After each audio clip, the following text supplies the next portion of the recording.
H M P V corona ಥರ H M P virus ಅಂತ ಕರಿತೀವಿ. ಇದು ಕೊರೋನಾದಷ್ಟು ಸ್ಟ್ರಾಂಗ್ ಅಲ್ಲ, ಇದು ಸಣ್ಣ ಕೊರೋನಾ. 4 ಜನಕ್ಕೆ ಆಗ ಕೊರೋನಾ ಬಂದಿತ್ತು.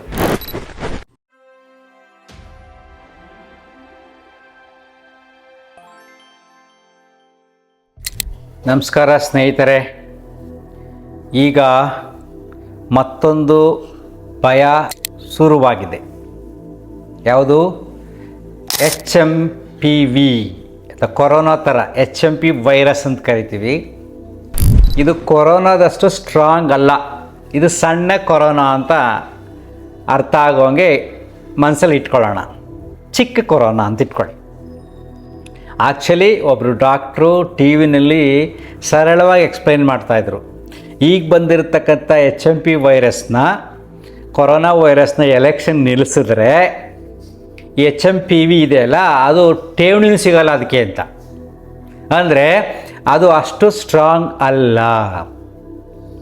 ಆದರೆ ಮಾಧ್ಯಮಗಳಲ್ಲಿ ಏನು ಮಾಡ್ತಾರೆ ಅಂದರೆ ಪದಪ್ರಯೋಗಗಳಿವೆ. ಡೆಡ್ಲಿ ವೈರಸ್ ಫ್ರಮ್ ಚೈನಾದಿಂದ ಬಂದಿರತಕ್ಕಂಥ ಹೆಮ್ಮಾರಿ, ಮಹಾಮಾರಿ, ಈ ಥರ ಪದಗಳನ್ನು ಉಪಯೋಗಿಸಿ ನಿಮ್ಮ ಮನಸ್ಸಿನಲ್ಲಿ ಭಯವನ್ನು ಉಂಟು ಮಾಡ್ತಾರೆ.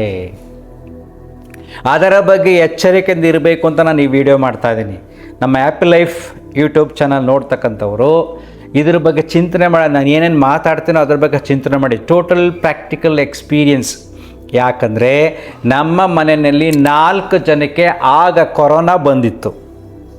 ನಮ್ಮ ತಂದೆ ತಾಯಿ ವಯಸ್ಸಾಗಿತ್ತು. ನಮ್ಮ ತಂದೆಗೆ ಶುಗರ್ ಇತ್ತು, ಬಿ ಪಿ ಇತ್ತು. ಅವರಿಗೆ ಆವಾಗ 83 ವರ್ಷ ವಯಸ್ಸು. ನಮ್ಮ ತಾಯಿಗೆ sugar, B P, heart problem, kidney problem ಇತ್ತು. ಅವರಿಗೆ ಕೊರೋನಾ ಬಂತು ಅಂತ ಹಳ್ಳಿಯಿಂದ ಅವ್ರು ಕರ್ಕೊಂಡು ಹೋಗಿ ರಾಮನಗರದ ಹತ್ರ ಒಂದು ಆಸ್ಪತ್ರೆಯಲ್ಲಿ ಹಾಕಿದ್ರು. ಆಗ ನಾನು ಇಲ್ಲಿಂದ ಹೋದೆ, ಬೆಂಗಳೂರಿಂದ ಹೋಗಿ ನೋಡ್ಕೊಂಬರೋಣ ಅಂತ ಹೋಗಿ ಮಾತಾಡ್ಸೋಕೆ ಹೋದೆ. ಒಳಗಡೆ ಬಿಡೋಲ್ಲ ಅಂದರು. ಆಮೇಲೆ ಸ್ವಲ್ಪ ಏನೋ ನಾನು ಯಾರು ರೆಕಮೆಂಡೇಷನ್ ಉಪಯೋಗಿಸಿ ಅವ್ರು ನೋಡಬೇಕು, ನಾನು ಮಾತಾಡಿಸ್ಬೇಕು ಅಂತ ಹಠ ಮಾಡಿದೆ. ಆವಾಗ ಕೊನೆಗೆ ಗೇಟ್ ಹತ್ರ ದೂರದಲ್ಲಿ ನಿಂತ್ಕೊಂಡು ನೋಡಿ ಅಂತಂದರು. ನಮ್ಮ ತಂದೆ ತಾಯಿ ಯಾರ ಬಂದುಬಿಟ್ಟು, ಅಯ್ಯೋ ಅವನ ಹೆದರ್ಕೋತಾನೆ ಅಂದ್ಬಿಟ್ಟು, ಹೆದರ್ಕೊಂಬೇಡ ಕಣೋ, ಏನೇನು ಇಲ್ಲ, ಈ ಸಣ್ಣ ಪುಟ್ಟ ನೆಗಡಿ ಆಗಿತ್ತು, ಕರ್ಕೊಬಂದಿಲ್ಲಿ ಹಾಕಿದ್ದಾರೆ ಅಷ್ಟೇ, ನೀನು ಭಯಪಡಬೇಡ, ನೆಕ್ಸ್ಟು ನೀನು ಬರೋಕ್ಕೂ ಹೋಗಬೇಡ, ಇಲ್ಲಿ ನಮಗೇನಿಲ್ಲ, ನಾವು ಆರಾಮಾಗಿದ್ದೀವಿ ಅಂತ ನಮ್ಮ ತಂದೆ ತಾಯಿ ಹೇಳಿದ್ರು. ಕೊನೆಗೆ ಒಂದು 10 ದಿನ ಆದಮೇಲೆ ಮನೆಗೆ ಬಂದರು. ನನ್ನ ತಮ್ಮ ಮತ್ತು ತಮ್ಮನ ಹೆಂಡ್ತಿಗೂ ಕೊರೋನಾ ಬಂದಿತ್ತು. ಟೆಸ್ಟ್ ಮಾಡಿದಾಗ, ಊರೂರಿಗೆ ಬಂದೆಲ್ಲ ಟೆಸ್ಟ್ ಮಾಡ್ತಾರಲ್ಲಪ್ಪ, ಟೆಸ್ಟ್ ಮಾಡಿದಾಗ ಸಣ್ಣ ಪುಟ್ಟ ನೆಗಡಿ ಆದರೂ ಅದು ಕೊರೋನಾ ತೋರಿಸುತ್ತೆ. ಅವ್ರನ್ನ ಕರ್ಕೊಂಡು ಹೋಗಿ ಕನಕಪುರದಲ್ಲಿ ಮೊರಾರ್ಜಿ ವಸತಿ ಶಾಲೆಯಲ್ಲಿ ಇಟ್ಟಿದ್ರು. ಅಲ್ಲಿ ಊಟ ಅಂದರೆ ಏನು ಗೊತ್ತಾ, ಹೋಟ್ಲಿಂದ ತರಿಸ್ತಾ ಇದ್ರಂತೆ. ಪಲಾವು, ಅದು ತುಂಬ ಎಣ್ಣೆ ಹಾಕೋದು, ಇನ್ನೊಂದು ಯಾವುದೋ ಚಿತ್ರಾನ್ನ, ತುಂಬ ಎಣ್ಣೆ ಪದಾರ್ಥಗಳು, ಸರಿಯಾಗಿ ಊಟ ಇರಲಿಲ್ಲ. ನನ್ನ ತಮ್ಮ ಹೇಳ್ತದೆ, ಇದನ್ನು ತಿಂದರೆ ನೆಗಡಿ ಜಾಸ್ತಿ ಆಗುತ್ತೆ, ಕೆಮ್ಮು ಜಾಸ್ತಿ ಆಗುತ್ತೆ, ಅದು ತಕ್ಕಗೆ ಟೈಮಿಗೆ ಬಿಸಿನೀರು ಕೊಡಲ್ಲ, ಏನಾದರೂ ವ್ಯವಸ್ಥೆ ಸರಿ ಇರಲಿಲ್ಲ. ವ್ಯವಸ್ಥೆ ಸರಿ ಇಲ್ಲದೆ ಆ ಆಹಾರವನ್ನು ಸೇವಿಸಿದರೆ ಖಂಡಿತ ಸತ್ತೋಗ್ತಾರೆ ಅಂತ ನನ್ನ ತಮ್ಮ ಜಗಳ ಕಾದು 4 ದಿನ ಆದಮೇಲೆ ವಾಪಸ್ ಬಂದುಬಿಟ್ಟಿದ್ದಾನೆ. ನಾನು ಇರಲ್ಲ ರೀ ಅಂದ್ಬಿಟ್ಟು ವಾಪಸ್ ಬಂದು ಮನೆಗೆ ಬಂದಮೇಲೆ ಏನೂ ಆಗಿಲ್ಲ, ಮಾಮೂಲಿ ಮೆಡಿಸಿನ್ಸ್ ಕೊಟ್ಟಿದ್ದಾರಲ್ಲ ತೊಗೊಂಡಿದ್ದಾರೆ. ಅಲ್ಲಿ ಮಾಮೂಲಿ ನೆಗಡಿ ಕೊಡೋದು, ಜ್ವರ ಕೊಡೋದು, ಕೆಮ್ಮು ಕೊಡೋದು, ಮೆಡಿಸಿನ್ ಕೊಡೋದು, ಯಾವುದೋ ಊಟ ತರಿಸೋದು, ಹೋಟ್ಲಿದಾಗ ರಶ್ ಇರುತ್ತಲ್ಲ. ನಮ್ಮ ವ್ಯವಸ್ಥೆ ತುಂಬ ದುರ್ಬಲವಾಗಿತ್ತು ಆಗ. ಯಾಕಂದರೆ ಎಲ್ಲ ಕಡೆ ಪ್ಯಾನಿಕ್ ಆಗಿಬಿಟ್ಟಿದ್ರು, ಎಲ್ಲರಿಗೂ ಭಯ ಬಂದುಬಿಟ್ಟಿತ್ತು. ನಿಮ್ಗೆ ಆಶ್ಚರ್ಯ ಆಗುತ್ತೆ, ಆಗ ಯಾವ್ಯಾವ ಜನರು ಸತ್ತರೋ, ತುಂಬ ಜನ 90% ಭಯದಿಂದ ಆಸ್ಪತ್ರೆಗೆ ಅಡ್ಮಿಟ್ ಆಗಿರ್ತಾರೆ. 50% ವ್ಯವಸ್ಥೆಯ ಲೋಪದೋಷಗಳಿಂದ ಭಯದಿಂದನೇ ಸತ್ತಿರ್ತಾರೆ. ಕೇವಲ 10%ಗೆ ಸೀರಿಯಸ್ ಆಗಿರ್ಬೋದು. ಕಾಯಿಲೆ ಆವಾಗ ಸೀರಿಯಸ್ ಆಗಿತ್ತು, ಆಸ್ಪತ್ರೆಲಿತ್ತು. ಬೇರೆಲ್ಲ ಭಯದಿಂದನೇ. ಸ್ವಲ್ಪ ಬಂದ ಕೊರೋನಾ ಅಂತ ನಾವೇ ನೋಡ್ತಾ ಇದ್ವಿ ಆಶ್ಚರ್ಯಗಳನ್ನು. ಇಲ್ಲಿ ಆಂಬುಲೆನ್ಸ್ ಬಂದರೆ ಎಲ್ಲ ಹಿಂಗೆ ನೋಡ್ತಾ ಇರೋರು. ಅಷ್ಟು ಜನರಲ್ಲಿ ಮಾಧ್ಯಮಗಳಿಂದ ಭಯ ಜಾಸ್ತಿ ಆಗಿತ್ತು. ಈಗ ಜನರಲ್ಲಿ ಅದೇ ಭಯವನ್ನು ಕೆಲವು ಮಾಧ್ಯಮಗಳು ಸೃಷ್ಟಿ ಮಾಡ್ತಾ ಇದೆ. ಅದರ ಬಗ್ಗೆ ಎಚ್ಚರಿಕೆ ವಹಿಸಿ. ನಾನು ಭಯ ಅನ್ನೋದ್ರ ಬಗ್ಗೆ ಒಂದು ಸರಳವಾದ ವಿಶ್ಲೇಷಣೆ ಕೊಡ್ತೀನಿ. ಈಗ ನಿಮ್ಮ ಮೇಲೆ ಯಾರಾದರೂ ಸಡನ್ ಒಂದು ನಾಗರಾವ್ ಹಾಕ್ಬಿಡ್ಲಿ ಅಥವಾ ಮೇಲಿಂದ ಬಿದ್ದೋಗ್ಬಿಡ್ಲಿ, ನಿಮಗೇನಾದರೂ ವೀಕ್ ಆಗಿದ್ದರೆ, ಭಯ ಇದ್ದರೆ ಹಂಗೆ ಮೂರ್ಛೆ ಬಿದ್ದೋಗ್ಬಿಡ್ತೀರಾ. ದೇಹದಲ್ಲೆಲ್ಲ ಬೆವರು ಬಂದುಬಿಡುತ್ತೆ. ಆವು ಹಿಂಗೆ ಬರ್ತಾಯಿದ್ದರೆ ಏನಾಗುತ್ತೆ, ಹೃದಯದ ಬಡಿತ ವೇಗ ಆಗುತ್ತೆ. ಕೆಮಿಕಲ್ ಚೇಂಜಸ್ ಆಗಿ ದೇಹದಿಂದ ಬೆವರು ಹೊರಗಡೆ ಬರುತ್ತೆ, ಸುಸ್ತಾಗುತ್ತೆ, ತಲೆ ಸುತ್ತ ಬರುತ್ತೆ, ಬಿ ಪಿ ರೈಸ್ ಆಗುತ್ತೆ ಅಲ್ವಾ. ಅದೇ ಹಾವನ್ನು ಒಬ್ಬ ಹಾವಾಡಿಗನ ಹತ್ರ ಬಿಡಿ, ಅವನಿಗೆ ಭಯ ಆಗುತ್ತಾ? ಅವನ ತಲೆ ಸುತ್ತ ಬೀಳ್ತಾನ? ಅವನಿಗೇನೂ ಆಗಲ್ಲ. ಯಾಕೆ? ಅವನ ಹಾವನ್ನು ಹೇಗೆ ಹಿಡ್ಕೋಬೇಕು ಅಂತ ಗೊತ್ತು. ಅಕಸ್ಮಾತ್ ಕಚ್ಚಿದ್ರೆ ಏನು ಔಷಧಿ ಮಾಡಬೇಕು ಅಂತ ಹಾವಾಡಿಗನಿಗೆ ಗೊತ್ತು. ಅವನ ದೇಹದಲ್ಲಿ ಯಾವುದೇ ಬದಲಾವಣೆ ಆಗಲ್ಲ, ಯಾವುದೇ ಭಯ ಬರೋದಿಲ್ಲ, ಅವನು ಮೂರ್ಛೆನೂ ಹೋಗೋದಿಲ್ಲ. ಸಿ, ಸರಳವಾಗಿ ಅರ್ಥ ಆಗಲಿ ಅಂತ ಹೇಳ್ತಾ ಇದ್ದೀನಿ. ತುಂಬ ಜನ ಹಿಂದೆ ಭಯದಿಂದನೇ ಕೊರೋನಾ ಬಂದಿದ್ದೇನೆ ಸತ್ತಿರೋದು. ಈಗಲೂ ಕೂಡ ಅಷ್ಟೇ, ನೀವು ಭಯ ಪಡಬೇಡಿ. ಅದಕ್ಕೋಸ್ಕರ ಈ ವಿಡಿಯೋ ಮಾಡ್ತಾ ಇದ್ದೀನಿ. ಈಗ ಈ ಸೀಸನ್ಗೆ, ಈ ಋತುಮಾನಕ್ಕೆ ಸಹಜವಾಗಿ ಬರತಕ್ಕಂಥ ಕಾಯಿಲೆಗಳು, ನೆಗಡಿ, ಕೆಮ್ಮು, ಜ್ವರ, ಯಾಕಂದರೆ ಸಡನ್ ಚೇಂಜಸ್. ಈಗ ಅದರಲ್ಲೂ ಈಗ ಪ್ರಕೃತಿನಲ್ಲಿ ತುಂಬ ಬದಲಾವಣೆಗೆ ಸಡನ್ನಾಗಿ ಆಗಿಬಿಡುತ್ತೆ. ತುಂಬ ಅತಿಯಾದ ಮಳೆ, ಅತಿಯಾದ ಸೆಕೆ, ಅತಿಯಾದ ಚಳಿ, ಪ್ರಕೃತಿಯಲ್ಲಿ ಬದಲಾವಣೆ ಆಗ್ತಾ ಇರೋದ್ರಿಂದ ಸಹಜವಾಗಿ ಕಾಯಿಲೆಗಳು ಈಗ ಬರ್ತವೆ. ಇದು ಸೀಸನ್, ಇದು 2 ತಿಂಗಳು 3 ತಿಂಗಳು. ಅದರಲ್ಲಿ ಈಗಿನ ಕಾಲದ ಮಕ್ಕಳಲ್ಲಿ ರೆಸಿಸ್ಟೆನ್ಸ್ ಪವರ್ ಕಡಿಮೆ ಇರುತ್ತೆ, ಸ್ಟ್ರಾಂಗ್ ಇಲ್ಲ. ಸೊ ಆಹಾರ ಪದ್ಧತಿಯಿಂದ ಆಹಾರ ಸರಿ ಇಲ್ಲ, ಸ್ಟ್ರಾಂಗ್ ಇರಲ್ಲ, ಸಣ್ಣ ಪುಟ್ಟಕ್ಕೆಲ್ಲ ನೆಗಡಿ ಬರ್ತಾ ಇರುತ್ತೆ. ನೀವು ಮನೆಯಲ್ಲೇ ಟ್ರೀಟ್ಮೆಂಟ್ ಕೊಡಿ. ತುಂಬ ಜಾಸ್ತಿ ಅಂದರೆ ಆಸ್ಪತ್ರೆ ಕರ್ಕೊಂಡೋಗಿ. ಭಯ ಪಡಬೇಡಿ.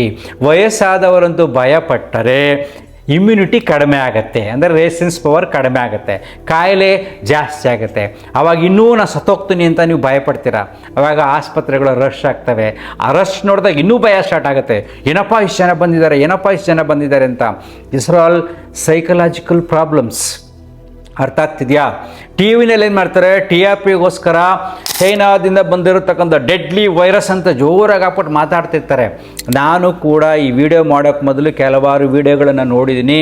ಕೆಲವರು ಲೈವ್ ಕೊಟ್ಟಿದ್ದಾರೆ. ಚೈನಾದಲ್ಲಿ ಅಂಥ ಪರಿಸ್ಥಿತಿ ಇಲ್ಲ.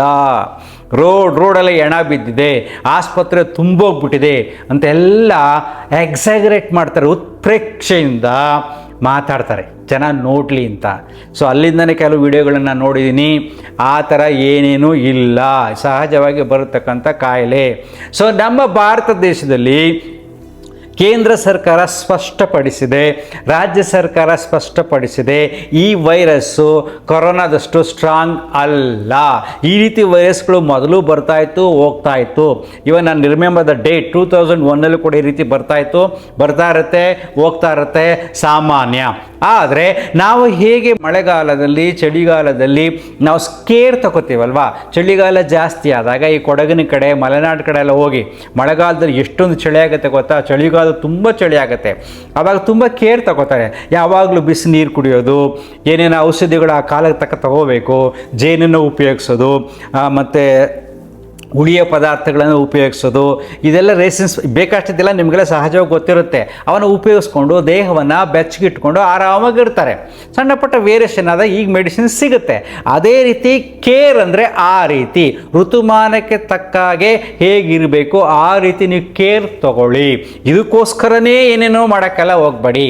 ಜೊತೆಗೆ ಯಾವುದೇ ಕಾಯಿಲೆಗಳು, ಈ ರೀತಿ ಸಣ್ಣ ಪುಟ್ಟ ಕಾಯಿಲೆಗಳು ಬಂದಾಗ ಸ್ವೀಕರಿಸಿ. ಮನಸ್ಸು ಸಮಾಧಾನವಾದಾಗ ಮನಸ್ಸಿನ ಒಂದು ಶಕ್ತಿ ಬರುತ್ತೆ. ಬಂದಿದೆ, ಹೋಗುತ್ತೆ ಅನ್ಕೋಬೇಕು. ಆವಾಗ ಅದಕ್ಕೆ ಟ್ರೀಟ್ಮೆಂಟ್ ಕೊಡಬೇಕು.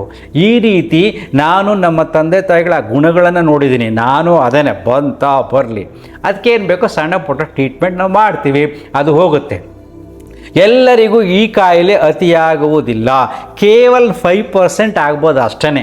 ತುಂಬ ಕಾಯಿಲೆಗಳಿದ್ದರೆ 5%, 95% ಸೇಫಾಗಿರ್ತೀರ. ಆದರೆ ಈ 95% ಪ್ಯಾನಿಕ್ ಆಗಿಬಿಟ್ಟು ಟೆನ್ಷನ್ ಮಾಡಿಕೊಂಡು ಭಯ ತಂದ್ಕೊಂಡು ಆಸ್ಪತ್ರೆಗೆ ಹೋಗಿ ತುಂಬ್ಕೊಂಡ್ಬಿಡ್ತೀರಾ. ಕಾಯಿಲೆ ಜಾಸ್ತಿ ಆಗುತ್ತೆ, ಅವರು ಟ್ರೀಟ್ಮೆಂಟ್ ಕೊಡೋಕ್ಕಾಗಲ್ಲ, ಭಯದಿಂದ ಜಾಸ್ತಿ ಆಗ್ತಾ ಹೋಗುತ್ತೆ, ಟ್ರೀಟ್ಮೆಂಟ್ ಕಡಿಮೆ ಆಗುತ್ತೆ, ಸಾವುಗಳು ಜಾಸ್ತಿ ಆಗುತ್ತೆ. ಅರ್ಥ ಆಗ್ತಿದೆಯಾ? ಸೊ ನೆನಪಿಟ್ಕೊಳ್ಳಿ, ಈಗ ಬಂದಿರತಕ್ಕಂಥ HMP ವೈರಸ್ಗೆ ಭಯಪಡುವುದು ಅವಶ್ಯಕತೆ ಇಲ್ಲವೇ ಇಲ್ಲ.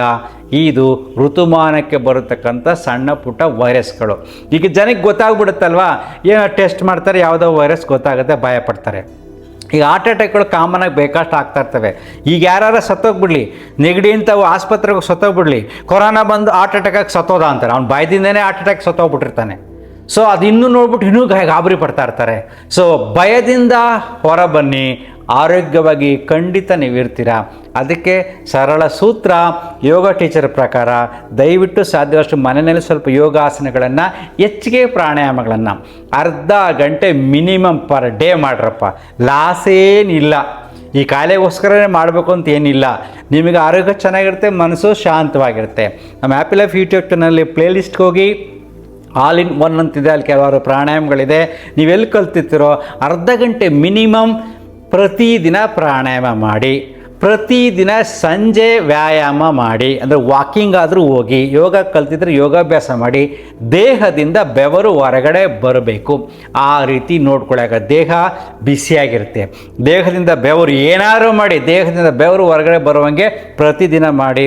ಒಳ್ಳೆ ಬಿಸಿ ಬಿಸಿಯಾದ ಆಹಾರ, ಕೆಲವರ ಪದ್ಧತಿಗಳು ಸರಳವಾಗಿ ಗೊತ್ತಿರುತ್ತೆ. ಮನೆಯ ಆಹಾರವನ್ನು ಸೇವಿಸಿ, ಹೊರಗಡೆ ಆಹಾರವನ್ನು ಅವಾಯ್ಡ್ ಮಾಡಿ. 2 ತಿಂಗಳು, ಯಾಕಂದರೆ ಮೀಡಿಯಲ್ಲಿ ತುಂಬ ನಿಮ್ಗೆ ಭಯಪಡಿಸ್ತಾ ಇರುತ್ತೆ, ಭಯಪಟ್ಟಂಗೆಲ್ಲ ವೀಕ್ ಆಗ್ತಾ ಇರ್ತೀರ. ಹೊರಗಡೆ ತಿನ್ನೋದನ್ನು ಅವಾಯ್ಡ್ ಮಾಡಿ, ಮನೆ ಅಡುಗೆನ ಸೇವಿಸಿ, ಪ್ರಕೃತಿ ಸಹಜವಾಗಿ ಬರ್ತಕ್ಕಂಥ ಕಾಯಿಲೆಗಳನ್ನು ಸ್ವೀಕರಿಸಿ, ಏನೂ ಮಾಡಲ್ಲ.